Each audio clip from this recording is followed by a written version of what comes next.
Looking for something? Google it! Almighty Google is everywhere. Chrome is pre-installed on most Android devices and Google Search is the default setting in many browsers. Using Google is not a choice really, it's more like a reflex. That's why Google is facing antitrust charges in its home country. US lawmakers say the tech giant abused its dominance in the search engine market. Here's what will happen on your screen if Google's monopoly crumbles. USA versus Google, why should you care?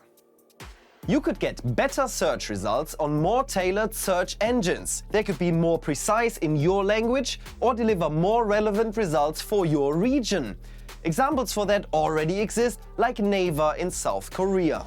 At the moment though, only a few companies dare to step into that field. Why? Partly because us users are too lazy. Google is pre-installed on Android phones from Samsung, Lenovo or LG. Even Apple has Google Search in its Safari browser by default. Why is that? Because Google pays billions of dollars each year to device makers and browser developers, according to the US Department of Justice. Plus, all the user data Google collects creates an even bigger advantage for the tech giant. A DOJ attorney claims this feedback loop has been going on for years. That makes it really hard for others to compete. Is Google evil now? Google claims they're playing fair and not doing anything wrong. They say their actions are all about healthy competition.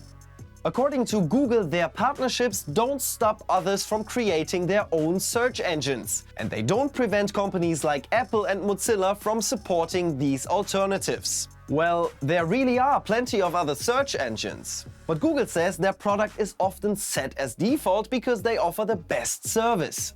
The competition strongly disagrees. A spokesperson of the search engine provider DuckDuckGo said prior to the trial, Google makes it unduly difficult to use DuckDuckGo by default.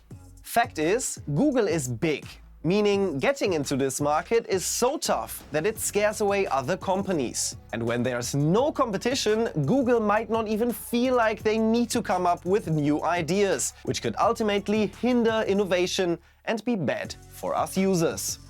Breaking up monopolies has been good for new inventions. Microsoft got in trouble 25 years ago for being too big in the computer world. They were sued for trying to stop other web browsers like Netscape Navigator from succeeding. Today we indeed have a few more web browsers to choose from, even though one has reached a certain dominance again. While the current trial is based on US law, the consequences will be global. American big tech companies are exporting their technology and business models worldwide.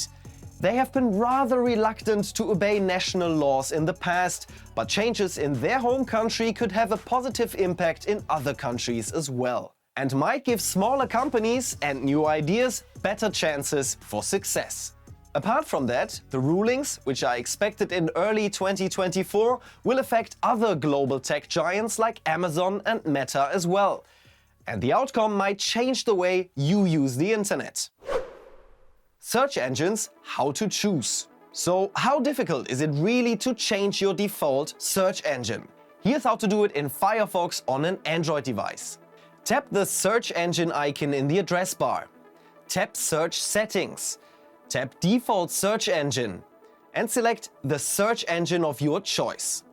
On an iPhone, it works like this in Safari. Go to Settings and scroll down until you find Safari. Tap it, then tap Default Search Engine and select another search engine. Generally, this is how it works for all kinds of devices. Not so difficult. So even though Google might be big and powerful, it's also up to us users to make a change and not just accept the default search engine.